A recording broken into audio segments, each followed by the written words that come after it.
Tidak ada urusannya dengan itu. Emangnya saya kedapatan ngapain melakukan perzinahan? Saya ngapain? Kalau misalnya kalau seperti itu hanya foto-foto video saja, itu sah-sah saja, tidak ada masalah. Saya mau bertemu sama siapapun teman-teman saya itu saya rasa sah-sah saja. Karena mereka pun tahu saya tinggal di mana.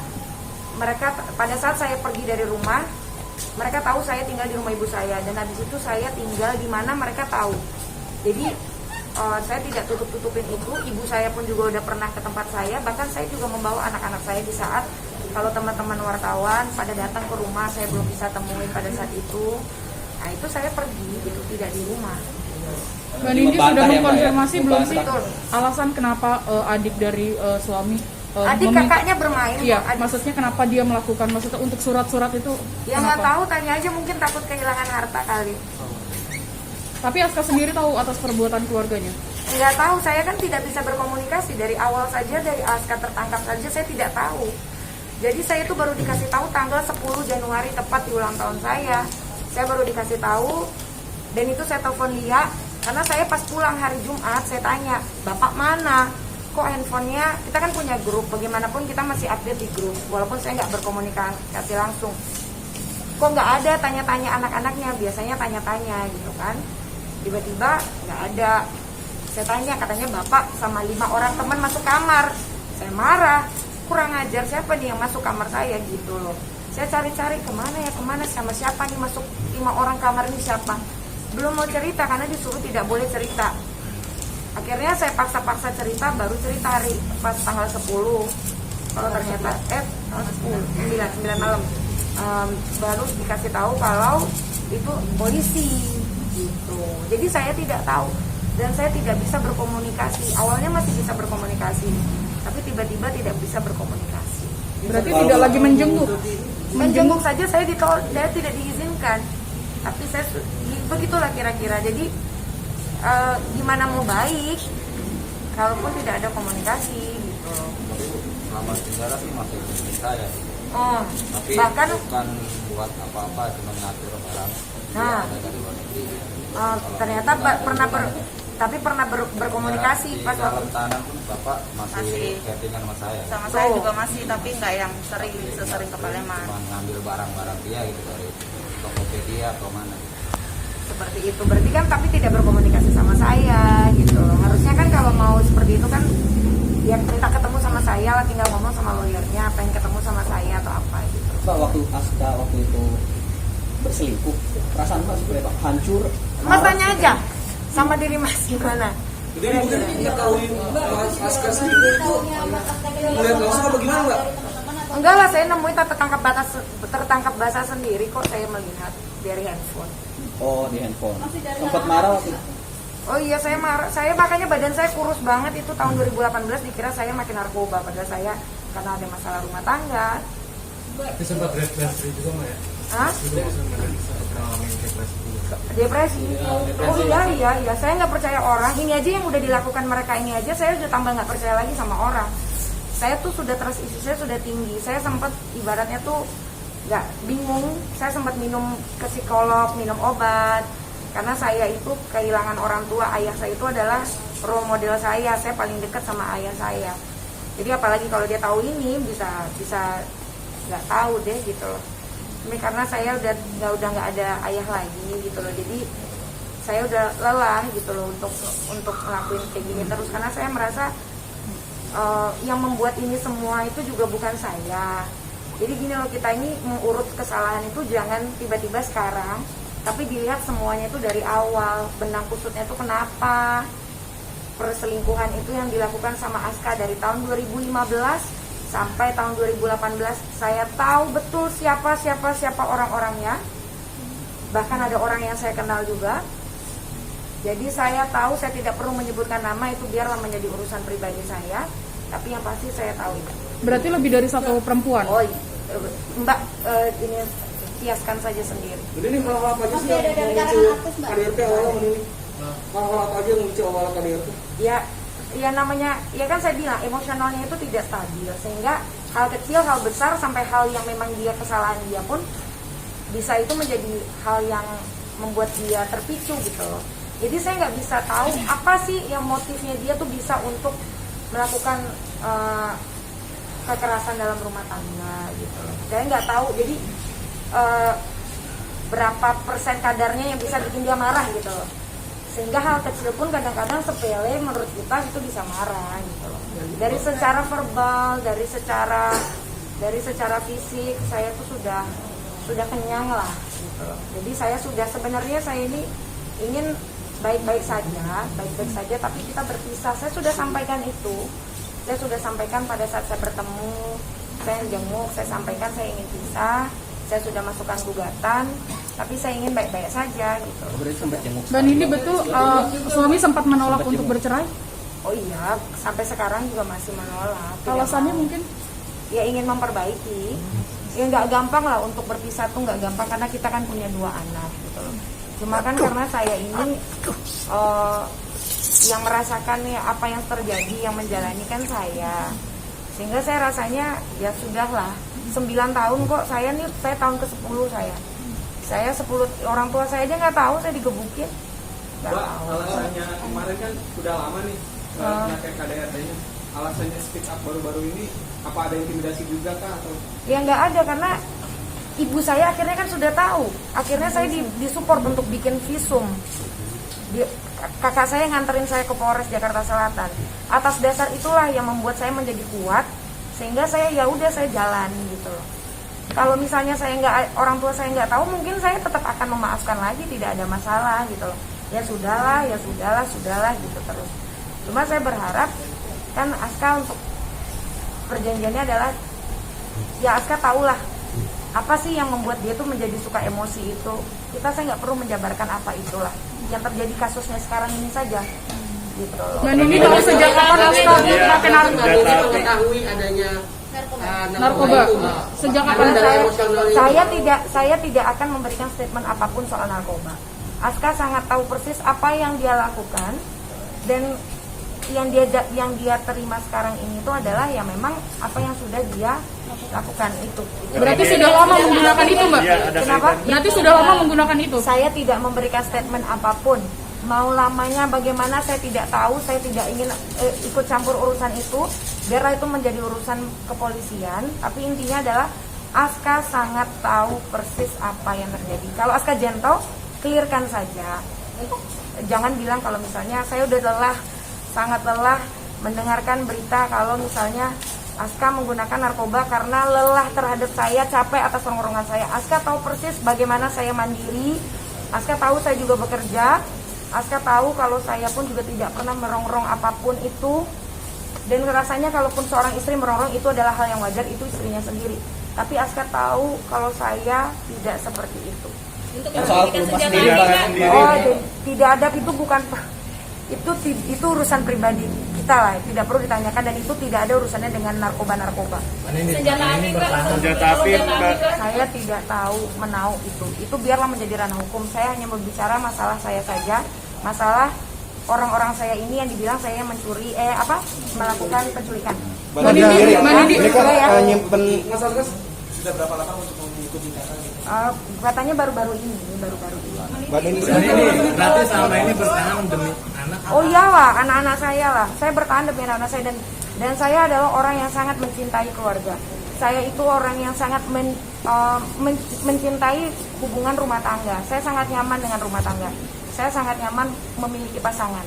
Dan saya tuh nggak biasa tuh kayak ngelihat mungkin orang ada yang nyaman pacaran doang apa. Saya sangat nyaman dengan namanya berumah tangga.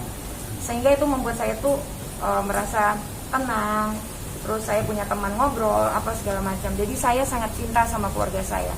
Bohong kalau saya bilang tidak gitu loh. Jadi untuk saya memutuskan saya berpisah ini tuh sulit. Jadi jangan dipersulit lagi gitu loh. Karena keadaan hati saya pun juga sedang tidak baik. Dengan pemberitaan-pemberitaan yang di luar yang bergulir, dibilang ini itu, udah capek lah gitu loh. Anak-anak Mbak Nindi, nanyain bapaknya mungkin apa? menjelaskan ke anak-anak mungkin seperti apa Bilang kondisi ayahnya saat lagi ini? kerja aja. Mbak Nindi, kan masalah ini cukup menyudutkan Mbak Nindi. Sempat beberapa netizen bilang bahwa ketika suami ada masalah justru ditinggalkan, pengen hartanya doang. Mungkin seberapa berpengaruh? Silakan sekarang gini aja. Kalau memang saya pengen harta, saya mungkin udah ngambil. Sekarang gini aja, yang ngambil harta aja siapa? yang ngambil harta-harta aja, siapa yang ngambil surat-surat berharga di rumah saya itu di dalam berangkas kamar saya itu siapa? Saya punya hak. Kalau memang Aska suruh ambil, harusnya surat kuasa itu diperlihatkan kepada saya, tapi bukan dengan cara diam-diam terus sekarang baru bilang kalau adanya surat kuasa. Itu kan berarti udah rules-nya aja udah salah. Harusnya surat kuasa dulu baru ambil gitu loh.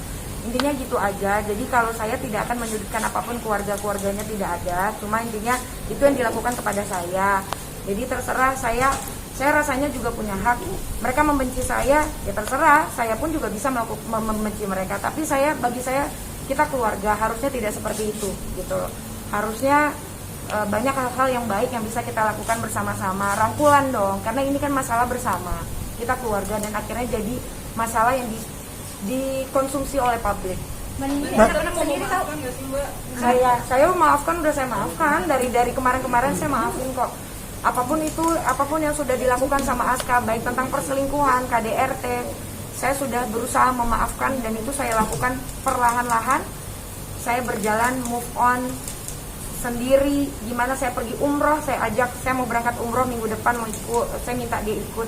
Itu saya lakukan karena saya merasa saya sudah lelah dan saya benar-benar titik terendah saya lah. Karena saya itu seorangnya percaya sama suami, periksa handphone suami aja nggak pernah. Saya nggak pernah buka-buka handphone suami kalau memang bukan urusannya, kayak misalnya mau ngapain. Nggak pernah saya utik-utik. Saya nggak pernah urus-urus dia, pengen tahu apa segala macam di mana ini itu nggak. Saya percaya 100% sama suami saya. Tapi di tahun 2018 Allah punya kehendak lain, saya diperlihatkan dan itu dibukakan semuanya sehingga itu membuat saya hancur. Pihak keluarga waktu itu ketahuan selingkuh seperti apa sih? Marah. Tapi dia yang marah. Dia marah ya, ini tahu kok. Ada KDRT nggak Mbak di situ? Ada. Malah dia melakukan KDRT.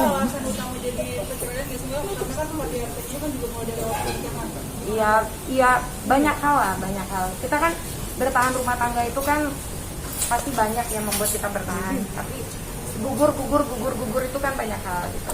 Saya itu cuma hanya pengen lepas tapi kita bahagia sama-sama gitu. Saya berhak lah bahagia karena saya juga udah merasa tertekan kok dari awal. Saya selalu disudutkan begini begitu. Ada hal-hal permasalahan keluarga internal antara saya dan keluarganya pun juga ada yang sudah terjadi dari awal pernikahan. Tapi itu tidak perlu saya ungkapkan. Intinya adalah ada hal-hal yang membuat saya tuh selalu disudutkan, selalu disalahkan, selalu begini begitu, dan saya harus selalu memenuhi apapun bentuk keinginan yang Aska mau gitu loh. Jadi Harta nggak dibawa mati Mbak. Ya. Selama bertahun-tahun menikah, maksudnya hampir 9 tahun kan ya? 10 tahun. Hampir 10 tahun. Yang publik ketahui kan ini kan selalu romantis. Itu memang harus sekarang gini. Gitu, nggak pernah kelihatan apa-apa. Saya sangat mengamini apapun hal baik. Tidak ingin orang-orang tahu dalam agama yang saya pahami, agama Islam tidak diperbolehkan untuk mengumbar aib rumah tangga di media sosial atau memperlihatkan lagi berantem di depan umum. Saya itu kalau bisa berantem tuh ya di situ di dalam kamar apa segala macam, nggak keluar gitu loh. Dan itu saya tidak pernah mau melakukan apapun itu, bahkan menceritakan keburukan suami pasangan itu saya tidak mau. Tapi orang bilangnya kalau misalnya itu saya kamuflase apa segala macam. Saya rasa itu adalah hal yang wajar saya lakukan karena memang kan kita tidak tiap hari berantem. Masa dalam 10 tahun, hampir 10 tahun saya menikah tidak ada kebahagiaan, itu kan bohong. Saya bahagia bersama keluarga saya, tapi ada hal-hal prinsip yang mendasar yang membuat saya harus berpisah gitu loh. Jadi kalau dibilang saya tidak bersyukur, saya tidak merasa bahagia dengan keluarga, itu bohong. Saya bahagia sama keluarga saya bersyukur memiliki keluarga, tapi ada hal-hal yang memang tidak bisa ditoleransi lagi dan rasanya sudah cukup tenggang waktunya lama sehingga saya memutuskan ini harus terjadi. Mbak kalau boleh sedikit, masih cinta nggak sih sama Askara sampai saat ini? Mbak kalau misalnya cinta itu tuh gini loh, ini ada anak benar, jadi nggak mungkin nggak cinta, nggak mungkin nggak sayang, karena tapi kan ada kita tuh nggak bisa terus-terusan seperti itu gitu loh, sehingga akhirnya ya udah saya harus melepaskan itu. Waktu ketahuan selingkuh sempat terjadi KDRT juga nggak? Wah, ini udah pertanyaan 1.100 sekian nih. Ini pas KDRT terjadi, Pas KDRT terjadi anak-anak di rumah nggak? Udah, intinya. Hah? Mbak, ini kan Mbak Nindi. Ini maksud kedatangan Komnas Perempuan apa sih Mbak? Mungkin maksud kedatangan ke sini? Iya, Komnas Perempuan soalnya kan tahu saya ada masalah ini juga, jadi kita ngobrol, jadi untuk membantu urusan-urusan hukum proses hukum yang sedang berlangsung. Mbak Nini, anak-anak tahu nggak sih kalau saat KDRT terjadi reaksi anak-anak melihat Pernah. Di depan anak-anak sendiri. Anak-anak nangis atau sering jadi korban? Nangis, tahu kok. Nangis. Mbak Nindi sendiri ini kan ada anak-anak jadi korban. Ini udah nggak cinta sejak kapan? Sejak 2008. Allahu Akbar. Kamu mau cariin saya orang yang cinta? Pengen tahu. Mbak Nindi, ini kan Jadi sejak 2018 sudah nggak cinta, Mbak? Sekarang gini aja, orang kalau udah diselingkuhin rasanya sama nggak? Iya. Itu aja. beda. Udah itu aja. Oke. Ntar ini dia supir saya minta mau ngomong. Kasih soal Yang kenceng, Pak. saya punya. Ya, saya bukan untuk mengadu domba nih antara ibu dengan Bapak Aska. Coba untuk keluarga Bapak Aska, saya mohon kembalikan istri saya ke kontrakan yang lama dan ketemu anak-anaknya. Itu aja. selama ini ada tinggalnya di mana Pak? Ya saya nggak tahu, makanya nggak tahu keberadaan istri saya sekarang sampai saat ini di mana nggak tahu saya. Nggak ada komunikasi Pak? Nggak ada, handphonenya kan dimatiin. Karena waktu di rumahnya Bu Di nomor nggak tahu. saya. Karena di rumahnya waktu itu menurut cerita adiknya Lia, Vina itu istrinya dari adik ipar saya suruh matikan handphone, tidak boleh nyalakan handphone, dan mereka nginep di sana semalam, gitu. Nah adiknya Lia sempat berhasil kabur, terus ditelepon lagi suruh balik, terus supirnya jemput, gitu. Intinya seperti itulah. Dan ini Kejadian semalam mungkin Mbak Nini sudah mencoba komunikasi dengan pihak keluarga dari Kita sudah selalu Kan adik mencari. saya datang ke situ. Kan udah cari, bahkan Pak Leman juga sudah datang ke kontrakan apa segala macam gitu loh. Tidak ada gitu loh. Jadi saya pun kemarin malam padahal mertua datang ke rumah. Mertua saya datang, yang laki-laki datang ke rumah, ingin berbaikan apa segala macam, ingin ketemu dengan keluarga, dan saya tidak terima.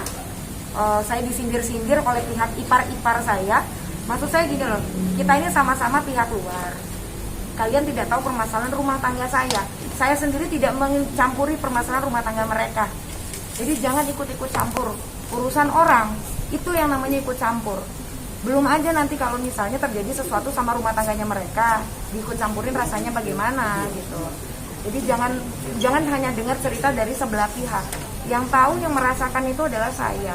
Saya tahu pure apa yang terjadi. Saya tahu persis itu. Gitu. Pak Leman kemarin semalam ketemu sama istrinya. Iya. Itu nggak mau.